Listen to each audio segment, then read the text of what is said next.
Do'stlar, hozir bitta narsa mana shu qorda esimga tushib ketdi. 5 yil oldin men Koreyada hamma ish qilib yurdim. To'g'risini aytsam, 5 yil oldin hamma narsa qilib yurdim. Mana hozir Xudoga shukr, mashinam bor, joyimiz bor, Farg'onada ham joyimiz bor. Keyin men o'zi ko'cha tozalash ishlari ham, hamma ishlar qilganman. Hozir men 50 ta odamni chaqirdik, 50 ta, necha kishi bo'lsa ham kelinglar deb. Mehmon qilamiz deb men o'zim chaqirib, hozir mehmon qilyapman. Bitta sizlar ham duo qilib qo'yasizlar, like bo'lsa qo'llab-quvvatlab turasizlar. Ishxonamizda ehson ketyapti. Ehsonga sherik bo'lib, bitta like bosib, komment yozib qo'ysalaring.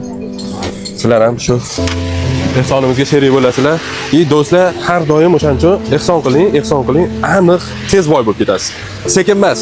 Oldin 40 yilda qaytsa, hozir 40 yil emas. Juda ham tez qaytyapti, boy bo'lasiz. Seryozni boy bo'lasiz. Qilavering. Ehsonni katta kichigi yo'q. Bir-biridan non bo'lsa ham misol uchun har doim ehson qilib yuring. Hali ko'p narsa qilish shart emas. Keyin kattalashtirasiz ehsoningizni. Hamma qo'llab-quvvatlab tursin, bundan ham zo'r ehsonlarni har doim sizlar bilan birgalikda qilib turamiz. Rahmat, xo'p.